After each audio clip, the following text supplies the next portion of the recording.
لله رب العالمين والصلاة والسلام على رسوله الأمين وعلى آله وصحبه أجمعين. أعوذ بالله من الشيطان الرجيم. بسم الله الرحمن الرحيم.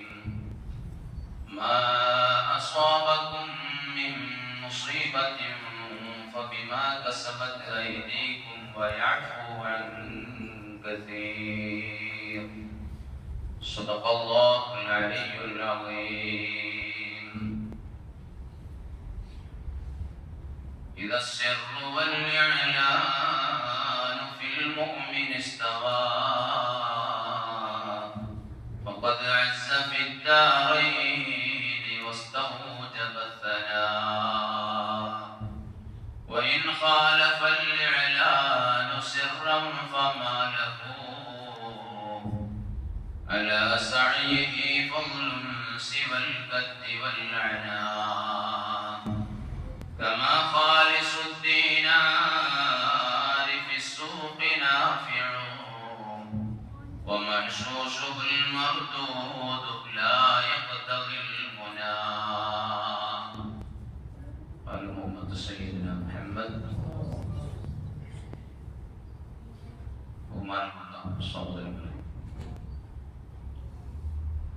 വിശുദ്ധമായ റമദാൻ ശരീഫിന്റെ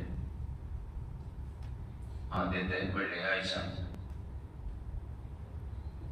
അല്ലാഹു തആല നമ്മൾ ചെയ്ത എല്ലാ അമലും നമ്മിൽ കബൂലാക്കുമാറാവട്ടെ.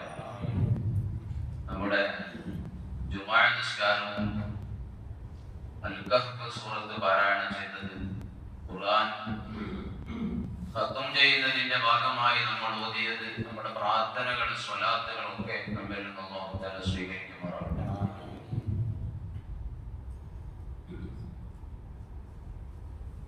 അല്ലാഹു സുബ്ഹാനഹു വ തആല മനുഷ്യരായ നമുക്ക് ധാരാളം വിധിവിലക്കുകളും നിയമനിർമ്മാണങ്ങളും ധാരാളം കർമ്മങ്ങളുമെല്ലാം നിശ്ചയിച്ചു. മനുഷ്യോൽപത്തി മുതൽ തന്നെ പ്രവാചകന്മാരെ അല്ലാഹു തആല നിയോഗിച്ചത് മുതൽ തന്നെ കാലോചിതമായി അല്ലാഹു തആല ഇത്തരത്തിലുള്ള വിധിവിലക്കുകളും നിയമനിർമ്മാണങ്ങളും നടപ്പിൽ വരുത്തിയിട്ടുണ്ട്. ഇതെല്ലാം മനുഷ്യരുടെ നന്മക്കും ലോകത്തിന്റെ തന്നെ സുരക്ഷയ്ക്കും നിലനിൽപ്പിനും മനുഷ്യേതര ജീവജാലങ്ങളുടെ എല്ലാം ജീവിതത്തിന് വേണ്ടിയും എല്ലാമാണ് അല്ലാഹു തആല ഇതൊക്കെ ഏർപ്പാട് ചെയ്തത്. വിശുദ്ധമായ ഖുർആൻ ശരീഫിൽ അല്ലാഹു തആല വിവിധ സ്ഥലങ്ങളിൽ കാര്യം നമ്മെ ഓർമ്മപ്പെടുത്തിയിട്ടുണ്ട്. റസൂലുള്ളാഹി സ്വല്ലല്ലാഹു അലൈഹി വസല്ലം തങ്ങളുടെ തിരുസുന്നത്തിലും ഇക്കാര്യം ധാരാളമായി നമ്മെ ഉണർത്തിയിട്ടുണ്ട്.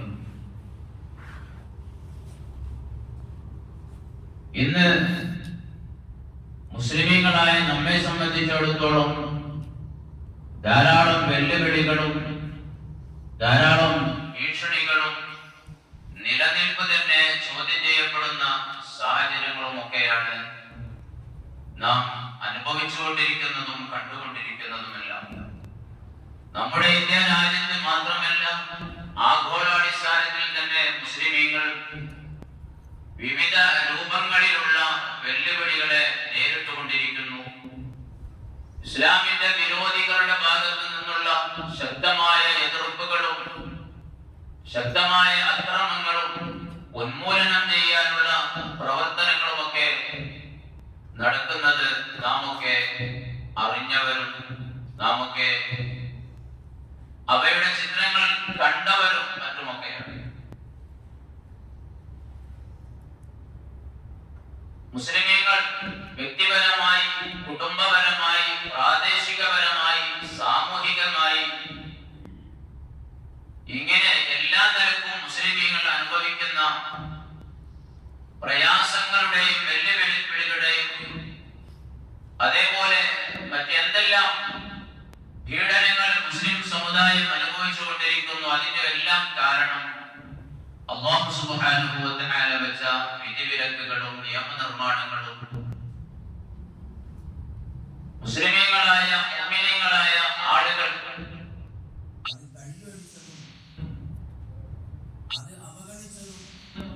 അവയിൽ നിന്ന് പുറംതിരിഞ്ഞു നിൽക്കുന്നതും അതേസമയം അല്ലാഹുവിനെ ധിക്കരിച്ചുകൊണ്ടുള്ള പ്രവർത്തനങ്ങളിൽ മുഴുകിയതുമാണ് എന്ന് ശുദ്ധമായ ഖുർആൻ.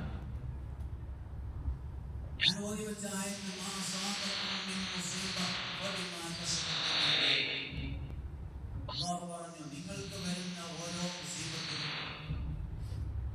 ഓരോ വിപത്തുകളും അതെല്ലാം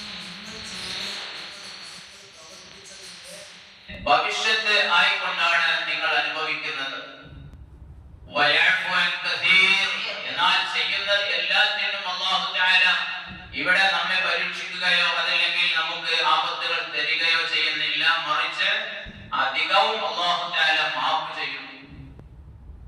നമ്മുടെ ഭാഗത്തുനിന്നുണ്ടാകുന്ന നിയമലംഘനങ്ങൾ, നമ്മുടെ ഭാഗത്തുനിന്നുണ്ടാകുന്ന അല്ലാഹുവിനെ ധിക്കരിച്ചുകൊണ്ടുള്ള ദോഷം ചെയ്യൽ, മൂല്യച്യുതി, ധാർമ്മിക ബോധം നമുക്ക് നഷ്ടമാകൽ, ഇതിനെല്ലാം അല്ലാഹു തആല എല്ലാറ്റിലും നമ്മെ പിടികൂടുന്നില്ല.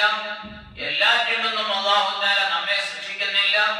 അതിന്റെ പ്രത്യാഘാതം നമ്മൾ എല്ലാറ്റിലും അനുഭവിക്കുന്നില്ല. മറിച്ച് ഒരു ഭാഗം അല്ലാഹു തആല വയഅഫു അൻ കസീർ, അധികവും അല്ലാഹു തആല വിട്ടുകളയുന്നു, മാപ്പ് തരുന്നു. ചിലതിനൊക്കെ അല്ലാഹു തആല നമുക്ക് ഓർമ്മയായിക്കൊണ്ട് ചില പാഠങ്ങൾ അല്ലാഹു തആല നമുക്ക് തരുന്നു. സൂറത്തു റഅദിലെ 11ാമത്തെ ആയത്തിൽ അല്ലാഹു തആല പറഞ്ഞു, വലൗ യുആഖിദുല്ലാഹു അൻ-നാസ ബിമാ കസബൂ മാ തറക അലാ ദഹ്രിഹാ മിൻ ദാബ്ബ. മനുഷ്യർ പ്രവർത്തിക്കുന്ന പ്രവർത്തനത്തിനെല്ലാം അല്ലാഹു തആല മനുഷ്യരെ പിടികൂടി ശിക്ഷിക്കുകയാണെങ്കിൽ ഇവിടെ ഒരൊറ്റ മനുഷ്യരെയും അല്ലാഹു തആല ബാക്കി വെക്കില്ലായിരുന്നു. മാ തറക അലാ ദഹ്രിഹാ മിൻ ദാബ്ബ, ഒരു ജീവജാലത്തെ പോലും ഇവിടെ ബാക്കി വെക്കില്ലായിരുന്നു. ഒരാളെയും അല്ലാഹു തആല ഇവിടെ ബാക്കി വെക്കില്ലായിരുന്നു. ചെയ്യുന്ന പ്രവർത്തനങ്ങൾക്കെല്ലാം അല്ലാഹു തആല പിടികൂടി ശിക്ഷിക്കുകയാണെങ്കിൽ. പക്ഷേ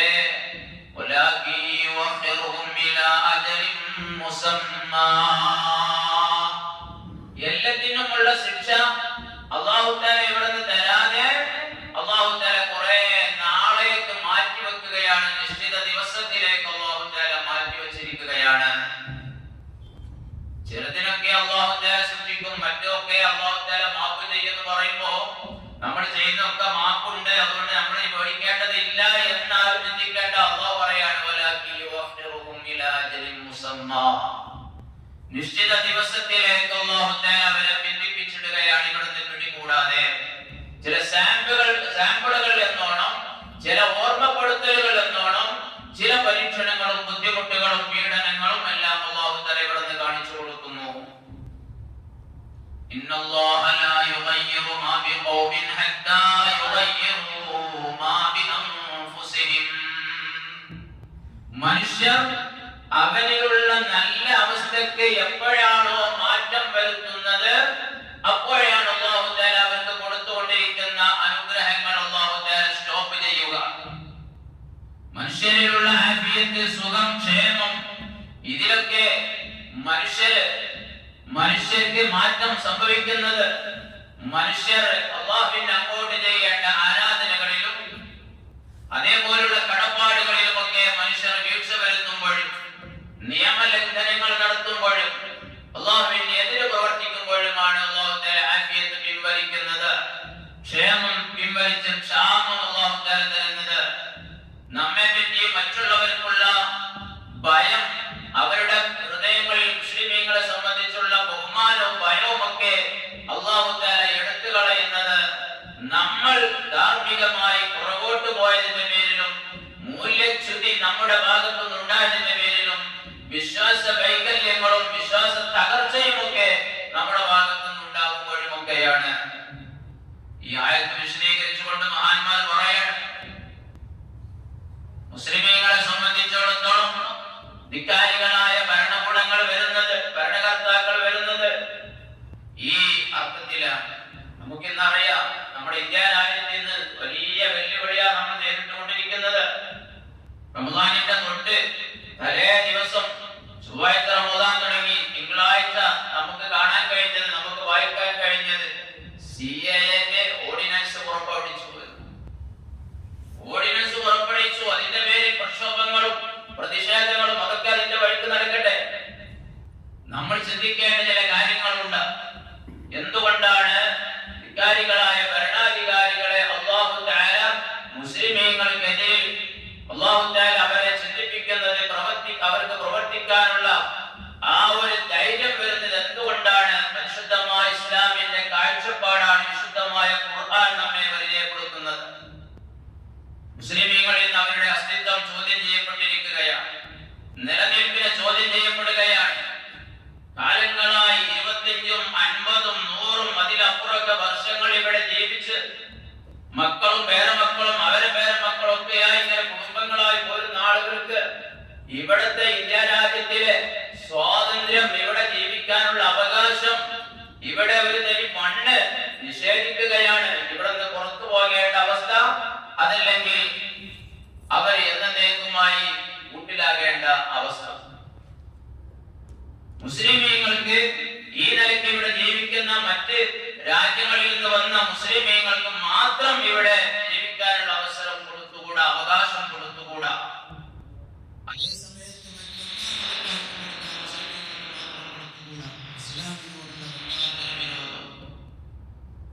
മുസ്ലിമീങ്ങൾക്കുള്ളത് എല്ലാം നിഷേധിക്കുന്നു. മുസ്ലിമീങ്ങളുടെ ആരാധനാലയങ്ങൾ തകർക്കപ്പെടുന്നു. ദർഗകൾ കയ്യേറി പൊളിച്ച് അവിടെ നിരപ്പാക്കി അവിടെ വലിയ മറ്റു പലതും അവരുടേത് സ്ഥാപിക്കുന്നു, മുന്നിടുന്നു. നാം ദിവസേന കണ്ടുകൊണ്ടിരിക്കുകയാണ്.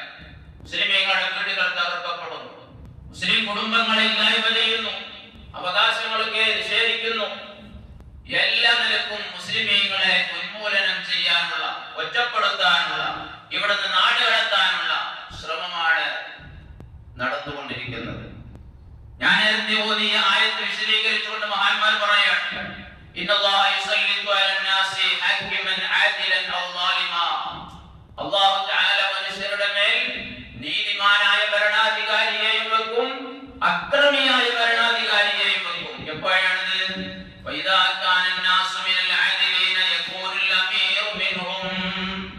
ജനങ്ങൾ നല്ലവരായി ജീവിക്കുമ്പോൾ, ധാർമ്മിക ബോധം ഉൾക്കൊണ്ടുകൊണ്ട്, മതത്തിന്റെ നിയമങ്ങൾ അനുസരിച്ചുകൊണ്ട്, സൃഷ്ടാവിന്റെ നിയമങ്ങളും വിധിവിലക്കുകളൊക്കെ അനുസരിച്ചുകൊണ്ട് മനുഷ്യർ ജീവിക്കുന്നവരാകുമ്പോൾ യകൂനുൽ അമീറു മിൻഹും, അവർക്ക് ഒത്ത അമീറായി കൊണ്ട് ഇവിടെ വരും. അതേ സമയത്ത്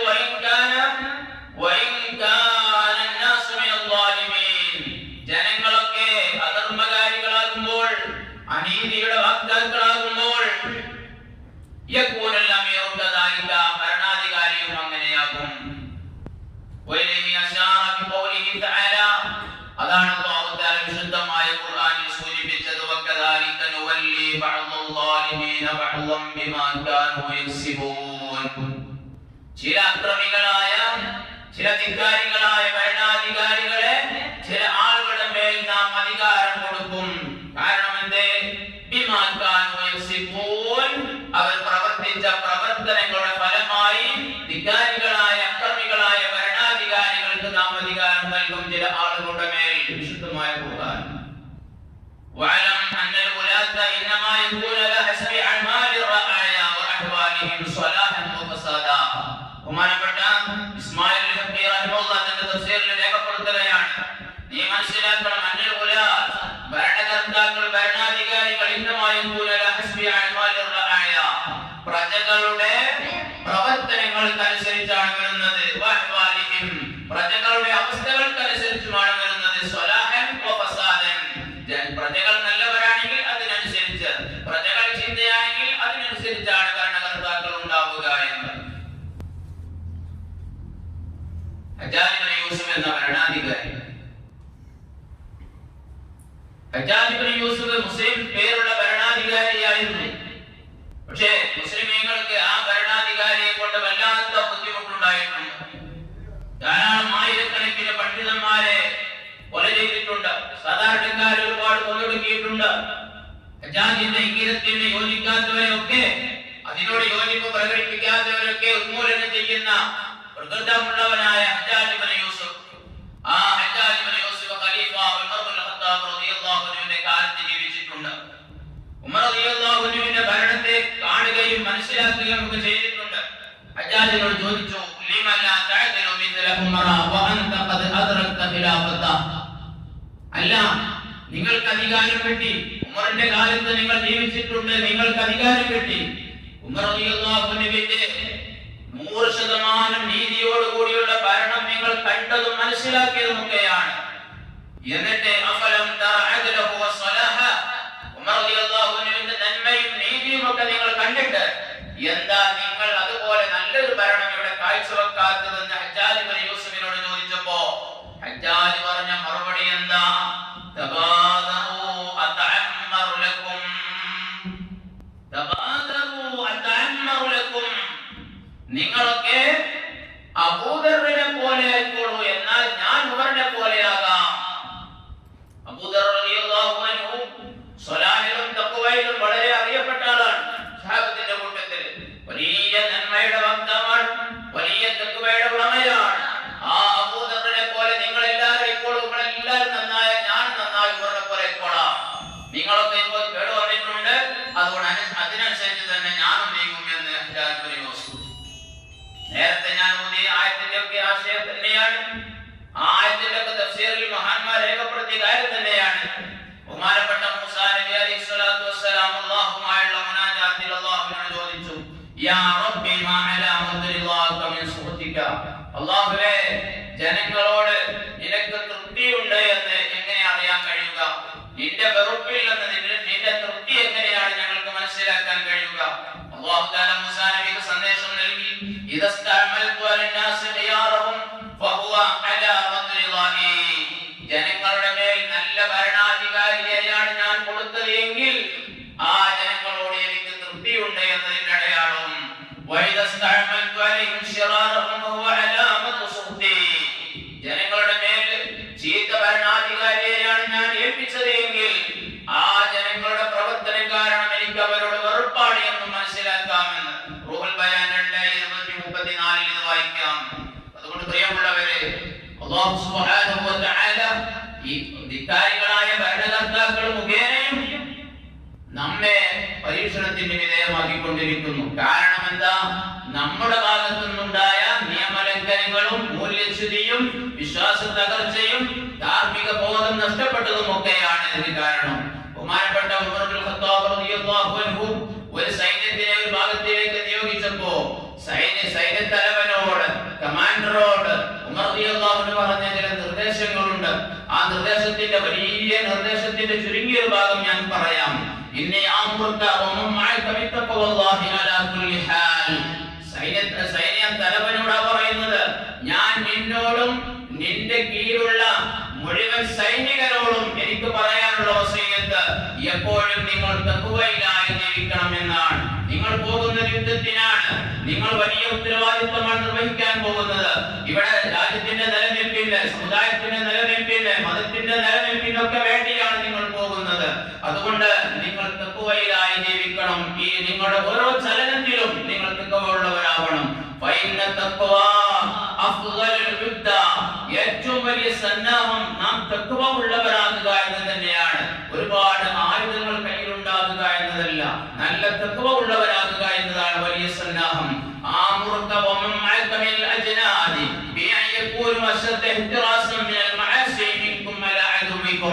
നിങ്ങൾ ശത്രുവിനെ കരുതുന്നതിനേക്കാളും നിങ്ങൾ കൂടുതലായി കരുതേണ്ടത് നിങ്ങളുടെ ഭാഗത്തുനിന്ന് തിന്മ വരുന്നതിനെയാണ്, നിങ്ങളുടെ ഭാഗത്തുനിന്ന് ദോഷം.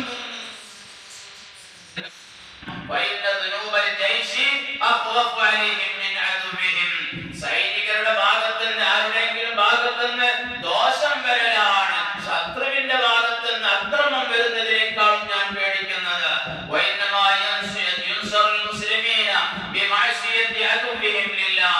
മുസ്ലിമീങ്ങൾക്ക് സഹായം കിട്ടുന്നത് എന്തുകൊണ്ടാണ്? ശത്രു വിഭാഗം അല്ലാഹുവിനെ ധിക്കരിച്ചവരായതുകൊണ്ടാണ്, ശത്രു വിഭാഗം അല്ലാഹുവിനെ അനുസരിക്കാത്തവരായതുകൊണ്ടാണ് മുസ്ലിമീങ്ങൾക്ക് സഹായം കിട്ടുന്നത്. അതില്ലായിരുന്നുവെങ്കിൽ ആ നിലക്ക് അല്ലാഹുവിന്റെ സഹായം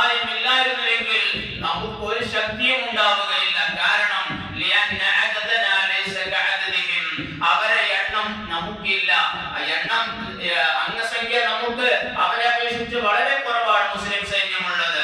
വലാ യുദ്ധത്തുനാ കയുദ്ധത്തിഹിം, അവരെ പോലെ യുദ്ധസന്നാഹങ്ങളും നമ്മുടെ പക്കലില്ല. വൈസ്തവൈനാ ഫിൽ മഅസിയ, ദോഷത്തിൽ അവർ ദോഷം ചെയ്യുന്നതുപോലെ നമ്മളും ദോഷം ചെയ്യുന്നവരായാൽ കാന ലഹും ഫദ്ലുൻ അലൈനാ ഫിൽ ഖുവാ, ശക്തിയിൽ നമ്മുടെ മേലെയാകും അവർ, നമ്മളെക്കാൾ ബലമുള്ളവരാകും അവർ.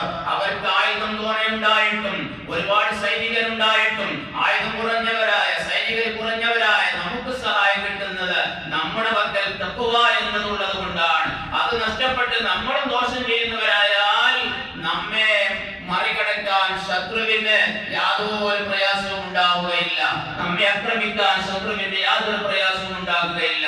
അതേ സമയത്ത് തഖ്വ നമ്മുടെ ഭാഗത്തുണ്ടായാൽ, നമ്മുടെ ഭാഗത്ത് അല്ലാഹുവിനെ സൂക്ഷിച്ച് ജീവിക്കലുണ്ടായാൽ ഒരു ശത്രുവിനും നമ്മെ പരാജയപ്പെടുത്താൻ കഴിയുകയില്ല എന്ന വലിയ ഉപദേശത്തിന്റെ പട്ടിക ഉമർ റളിയല്ലാഹു അൻഹു, ഖലീഫ ഉമർ ബിൻ ഖത്താബ് റളിയല്ലാഹു അൻഹു സൈന്യത്തിന് യുദ്ധത്തിന് വിടുമ്പോൾ ആ സൈനിക തലവന് നൽകിയ സന്ദേശങ്ങളാണിത്. അതുകൊണ്ട് ഞാൻ ചുരുക്കുകയാണ്, പ്രിയമുള്ളവരെ, നാം ആലോചിക്കണം. നാം ഇന്ന് നിലകൊള്ളുന്ന കാലഘട്ടം എല്ലാ നിലക്കും വലിയ ഭീഷണികൾ നേരിട്ടുകൊണ്ടിരിക്കുന്ന കാലഘട്ടമാണ്. മുസ്ലിമീങ്ങളുണ്ട്. അല്ലാഹുവിന്റെ റസൂൽ നേരത്തെ പറഞ്ഞു വെച്ചല്ലോ, യൂഷിക്കു തദാഅ അലൈക്കുമുൽ ഉമം കമാ തദാഅ ലുഖ്ലത്തു ഇലാ സുഹ്ഹതിഹാ. ഒരു ടേബിളിന്റെ പുറത്ത് ഭക്ഷ്യവിഭവങ്ങൾ നിരത്തി വെച്ച്, പലതരത്തിലുള്ള ഭക്ഷണങ്ങൾ നിരത്തി വെച്ച്, അതിന്റെ ചുറ്റുഭാഗത്തും കസേരയിൽ ആളുകളിൽ നിന്ന് ഓരോ ഭക്ഷ്യവസ്തു എടുത്ത് ഓരോരുത്തർ ഇഷ്ടത്തിനനുസരിച്ച് ഇംഗിതത്തിനനുസരിച്ച് എടുത്ത് ഭക്ഷിക്കുന്നത് പോലെ ചുറ്റുഭാഗത്തു നിന്നും മുസ്ലിം സമുദായത്തിന്റെ മേൽ, എല്ലാ ഭാഗങ്ങളിൽ നിന്നും മുസ്ലിംകളുടെ മേൽ ശത്രുക്കൾ കൈനീട്ടുന്ന കാലഘട്ടം വരും. എല്ലാവരും മുസ്ലിങ്ങളെ കൊള്ളത്തിരിയുന്ന കാലഘട്ടം വരും എന്ന് പറഞ്ഞപ്പോ മഹാന്മാരായ സ്വഹാബത്ത് ചോദിച്ചു, അബമിൻ ബില്ലതി യാ റസൂലല്ലാഹ്, അല്ലാഹുവിന്റെ ഹബീബേ, മുസ്ലിമീങ്ങൾ എണ്ണത്തിൽ കുറവാകുന്നത് കൊണ്ടാണോ? അല്ലാഹു റസൂൽ പറഞ്ഞു, അല്ല, ലാ ബൽ അൻതും കസീർ, മുസ്ലിമീങ്ങൾ എണ്ണത്തിലൊക്കെ ഒരുപാടുണ്ട്, പക്ഷേ വലാകിന്നകും ഖുസാഉം കഖുസാഇസൈൽ, മലവെള്ളത്തിൽ വരുന്ന ചണ്ടികൾ പോലുള്ളവരാണ് കാലഘട്ടത്തിലെ മുസ്ലിമീങ്ങൾ. തഖ്വയില്ല, ഈമാനില്ല, സ്വലാഹില്ല, ഒന്നുമില്ല, വെറും നാമമാത്രം മുസ്ലിങ്ങളാകുന്ന കാലഘട്ടത്തിൽ, ആ കാലഘട്ടത്തിലുള്ള മുസ്ലിമീങ്ങളെ പോലെ നാനാ ഭാഗത്തു നിന്നും മുസ്ലിമീങ്ങളെ ഉന്മൂലനം ചെയ്യാൻ ആളുകൾ ഉണ്ടായിക്കൊണ്ടിരിക്കും. അല്ലാഹു റസൂൽ പറഞ്ഞു, ബദഅൽ ഇസ്ലാമു ഗരീബാ വസയഊദു കമാ ബദഅ, ഈ ഇസ്ലാം ഇവിടെ വന്നത് സംരക്ഷിക്കാൻ ആളില്ലാത്ത, ഏറ്റെടുക്കാൻ ആളില്ലാത്ത ഒരു അവസ്ഥയിലാണ് ഇസ്ലാം ഇവിടെ കടന്നു വന്നത്. എന്നാൽ അതേപോലെ ആ ഒരു അവസ്ഥയിലേക്ക് ഇസ്ലാം നീങ്ങും. അപ്പോൾ ആ കാലഘട്ടത്തിൽ നല്ല ഭക്തിയോടുകൂടി തഖ്വയോടുകൂടി നന്മയിലായി ജീവിക്കുന്ന ആളുകൾ ആരുണ്ടോ അവർക്ക് വിജയമുണ്ടെന്ന് സയ്യിദുനാ റസൂലുള്ളാഹി സ്വല്ലല്ലാഹു അലൈഹി വസല്ലം. അപ്പോൾ പ്രതിസന്ധികൾ മറികടക്കാനുള്ള നമുക്കുള്ള മാർഗം നാം തഖ്വ കൈക്കൊള്ളുക എന്നതാണ്. ഒരുപാട് പ്രതിസന്ധികളും വെല്ലുവിളികളും തുടക്കത്തിൽ ഞാൻ പറഞ്ഞു.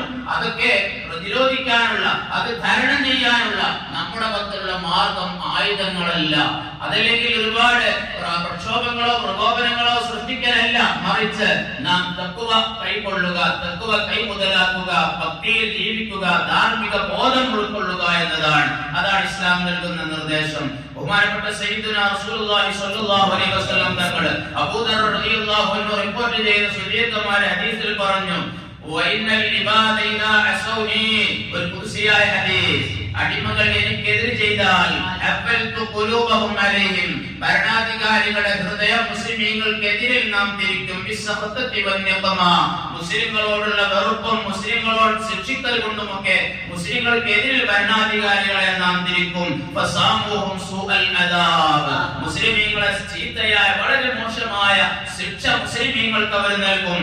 അപ്പോൾ ഫലാ തസ്തഗിലു അൻഫുസകും ബിദ്ദുആഇ അലൽ മുലൂക്, നിങ്ങൾ ഭരണാധികാരികൾ നശിച്ചു പോകട്ടെ എന്ന് ദുആ ചെയ്യാൻ മുതിരണ്ട.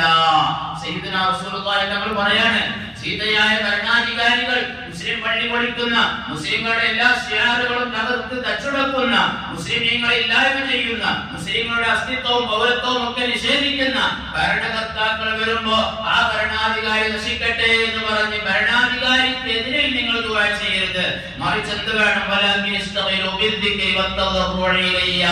നിങ്ങൾ എന്നിലേക്ക് കൈകൾ ഉയർത്തിക്കൊണ്ട് ആത്മാർത്ഥമായി നിങ്ങൾ ദുആ ചെയ്തോളൂ. എന്നാൽ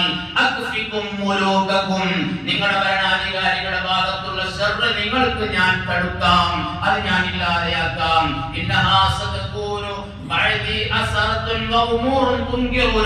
ഇമാം ബുഖാരി മുസ്ലിം ഒക്കെ ഉദ്ധരിച്ച ഹദീസാണ്. അല്ലാഹുവിന്റെ റസൂൽ പറയാണ്, നിങ്ങൾക്ക് കാലാവസാനങ്ങളിൽ കാണാം എന്ന്. സ്വേച്ഛാധിപത്യം നിങ്ങൾക്ക് കാണാം. സ്വന്തക്കാരെ തെരഞ്ഞെടുക്കുന്ന, സ്വന്തക്കാർക്ക് മാത്രം ആനുകൂല്യങ്ങളും എല്ലാ അംഗീകാരങ്ങളും നൽകുന്നതും ഉദ്യോഗങ്ങൾ നൽകുന്നതും എല്ലാം അവർക്ക് നൽകുന്നതും അല്ലാത്തവരൊക്കെ തഴയുന്നതും നിങ്ങൾ വെറുക്കുന്ന, നിങ്ങൾ ഇഷ്ടപ്പെടാത്ത ഒരുപാട് കാര്യങ്ങൾ നിങ്ങൾക്ക് കാണാം. കാലാവസാനത്തിൽ മുസ്ലിങ്ങളെ സംബന്ധിച്ചിടത്തോളം വെറുപ്പ് മാത്രമേ കാണാൻ കഴിയുകയുള്ളൂ. അങ്ങനത്തെ കാലം നിങ്ങൾക്ക് വരും. ഇത് പറഞ്ഞപ്പോ സഹാബത്ത് ചോദിച്ചു, യാ റസൂലല്ലാഹ് കൈഫ തഉമുറുനാ കൈഫ തഉമുറു മൻ അദറക മിന്നാ ദാലിക. ആ കാലഘട്ടത്തിൽ ജീവിക്കുന്ന ആളുകളോട് അങ്ങേക്ക് എന്താണ് പറയാനുള്ളത്? നമ്മളൊക്കെ ജീവിക്കുന്ന കാലഘട്ടം അതാണ്. ഈ കാലഘട്ടത്തിൽ ജീവിക്കുന്ന നമ്മൾ എന്ത് നിലപാടാണ് സ്വീകരിക്കേണ്ടത് നബിയെ എന്ന് നബി തങ്ങളോട് സഹാബത്ത് അന്ന് ചോദിച്ചു വെച്ചു. എന്താ നമ്മൾ സ്വീകരിക്കേണ്ട നിലപാട്? നമ്മൾ വലിയ പ്രകോപനങ്ങൾ ഉണ്ടാക്കുകയോ വഴിതടസ്സം സൃഷ്ടിക്കുകയോ നാശനഷ്ടങ്ങൾ ഉണ്ടാക്കുകയോ അല്ല. അതൊന്നും നമ്മുടെ മാർഗമല്ല. പ്രതിഷേധങ്ങൾ വേണം, പ്രക്ഷോഭങ്ങളൊക്കെ വേണം. അത് അതാതിൻ്റെതായ രൂപത്തില് സമാധാനപരമായുള്ളതൊക്കെ അതിലൊക്കെ പങ്കാളികളാകാം എന്നതല്ലാതെ ഭീകരാന്തരീക്ഷം സൃഷ്ടിക്കാൻ ഒരിക്കലും നമുക്ക് അവകാശമില്ല. വലിയ പ്രകോപനങ്ങളും പ്രക്ഷോഭങ്ങളും ഉണ്ടാക്കിയിട്ട് നാശനഷ്ടങ്ങൾ ഉണ്ടാക്കുന്ന രൂപത്തിലുള്ളതിലേക്ക് നീങ്ങാൻ നമുക്ക് അനുവാദമില്ല. അല്ലാഹുവിന്റെ റസൂൽ പറഞ്ഞത് എന്താണ്? ഇത്തരം കാലഘട്ടങ്ങളിൽ നമ്മൾ കൈക്കൊള്ളേണ്ട നിലപാട് അല്ലാഹു റസൂൽ പറഞ്ഞു, നിങ്ങളുടെ മേലുള്ള കടമകളൊക്കെ നിങ്ങൾ വീട്ടണം. ഭരണകർത്താക്കൾ ഓരോ നിയമങ്ങൾ നമ്മുടെ മേൽ തരുമ്പോൾ നിങ്ങൾ എന്തൊക്കെയാണ് അങ്ങോട്ട് വീട്ടേണ്ട കടമകൾ അത് നിങ്ങൾ വീട്ടുക. നിങ്ങൾ ടാക്സ് അടക്കേണ്ടതുണ്ട്. നിങ്ങൾ മറ്റെന്തെങ്കിലുമൊക്കെ ഭരണകർത്താക്കൾ അടക്കണമെന്ന് പറയുമ്പോൾ അടക്കേണ്ടതുണ്ട്. രേഖകൾ ഇന്നതൊക്കെ ഉണ്ടാക്കണം എന്ന് പറയുമ്പോൾ രേഖ ഉണ്ടാക്കണം. എല്ലാം ക്ലിയർ ചെയ്യണം. നമ്മൾ നടപ്പാവില്ല എന്ന് നമ്മൾ വേറെ സമാധാനിപ്പിക്കണ്ട. ഒരു രാജ്യം ഒരു തീരുമാനം എടുത്താൽ അത് എല്ലായിടത്തും നടക്കും. അത് നമ്മൾ കാണേണ്ടതുണ്ട്. അതുകൊണ്ട് രേഖകൾ ക്ലിയർ അല്ലാത്തവര് ആ രേഖകളൊക്കെ ക്ലിയർ ചെയ്യൽ അത്യാവശ്യമാണ്, അനിവാര്യമാണ്. അല്ലെങ്കിൽ നമ്മൾ തന്നെ ബുദ്ധിമുട്ടിലാകും. അല്ലാഹു റസൂൽ പറയാണ്, നിങ്ങൾ വീട്ടേണ്ട കടമകളും ബാധ്യതകളൊക്കെ നിങ്ങൾ വീട്ടണം. നിങ്ങൾക്ക് കിട്ടാനുള്ളത് കിട്ടുന്നില്ല ഇല്ലേ? എന്നാൽ നിങ്ങൾക്ക് കിട്ടാനുള്ള അവകാശം അവർ തടയുന്നു. നിങ്ങൾക്കുള്ള ആനുകൂല്യങ്ങൾ അവർ തടയുന്നു. അതിന്റെ മേൽ നിങ്ങൾ പ്രശ്നം ഉണ്ടാക്കണ്ട. മറിച്ച് നിങ്ങൾ അല്ലാഹുവിനോട് ചോദിച്ചോളൂ, അല്ലാഹുവേ ഞങ്ങൾക്ക് ശാന്തി തരണേ, സമാധാനം തരണേ, ഫത്ഹ് തരണേ എന്ന് നിങ്ങൾ അല്ലാഹുവിനോട് മുസ്ലിമീങ്ങളുടെ കാര്യത്തിന് വേണ്ടി ചോദിച്ചോളൂ എന്ന് സയ്യിദുനാ റസൂലുള്ളാഹി സ്വല്ലല്ലാഹു അലൈഹി വസല്ലം ബുഖാരി മുസ്ലിം ഒക്കെ ഉദ്ധരിച്ച ഹദീസാണ്. അതുകൊണ്ട് ഞാൻ അവസാനിപ്പിക്കുന്നു, നാം ഒരു യഥാർത്ഥ ശരിയായ മുസ്ലിമായി നമ്മൾ ജീവിക്കേണ്ടതുണ്ട്. നമ്മുടെ ഉള്ളും പുറമൊക്കെ ഒന്നായി ഒരേപോലെയായി കാമിലായ ശരിയായ ഒരു മുസ്ലിം, അല്ലാതെ ബാഹ്യ പ്രകടനത്തിൽ നല്ല മുസ്ലിം വേഷധാരി ഉള്ളു പോക്കാണ്. അതുകൊണ്ട് കാര്യമില്ല. ശരിയായ ഒറിജിനൽ ഈമാൻ നമ്മൾ ഉൾക്കൊണ്ടുകൊണ്ട് അല്ലാഹു കൽപ്പിച്ച, റസൂലുള്ളാഹി തങ്ങൾ കൽപ്പിച്ച ജീവിതത്തിൽ പാലിക്കേണ്ട, നിത്യമായി നമ്മൾ കൊണ്ടു നടക്കേണ്ട ആരാധനകളൊക്കെ നമ്മൾ പാലിച്ച് ജീവിതത്തിൽ കൊണ്ടു നടന്ന് അതിലേക്ക് വിരോധിച്ച കാര്യങ്ങളൊക്കെ വർജിച്ചുകൊണ്ട് നാം ശരിയായ നിലയിൽ ജീവിക്കുമ്പോ നമുക്ക് അന്തസ്സുണ്ട്. അതാണ് തുടക്കത്തിൽ ഞാൻ പാടിയത്.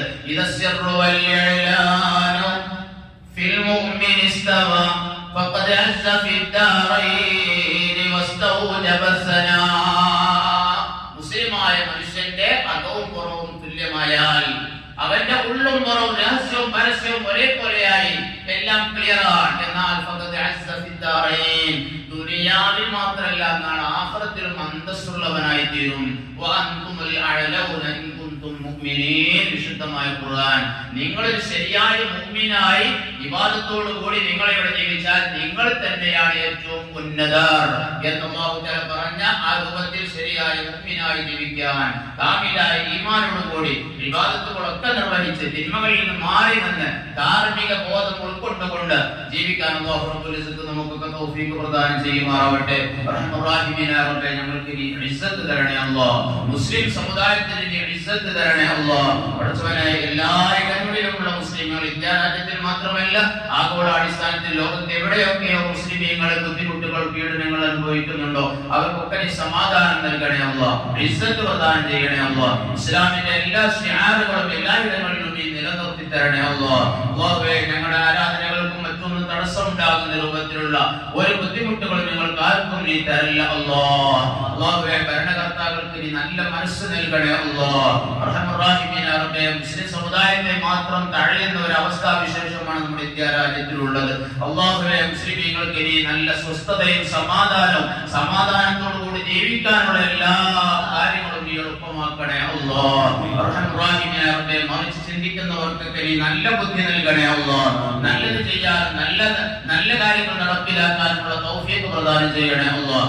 റഹ്മാനായ റബ്ബേ ഞങ്ങളിലുള്ള രോഗങ്ങൾക്കൊക്കെ നീ ശിഫാ പ്രദാനം ചെയ്യണേ അല്ലാഹ്. നീ ശിഫാ പ്രദാനം ചെയ്യണേ അല്ലാഹ്. അല്ലാഹുവേ ഞങ്ങൾക്കൊക്കെ മരിച്ചുപോയവർക്ക് നീ പുറത്തു കൊടുക്കണേ അല്ലാഹ്. അവരുടെ കൂടെ ജന്നാത്തുൽ നഈമിൽ ഞങ്ങളൊക്കെ നീ ഒരുമിപ്പിക്കണേ അല്ലാഹ്. അല്ലാഹുവേ അവരെയും ഞങ്ങളെയൊക്കെ വിശുദ്ധമായ റമദാൻ മാസത്തിൽ നരകമോചിതരാക്കുന്നവരുടെ കൂട്ടത്തിൽ നീ ഉൾപ്പെടുത്തണേ അല്ലാഹ്.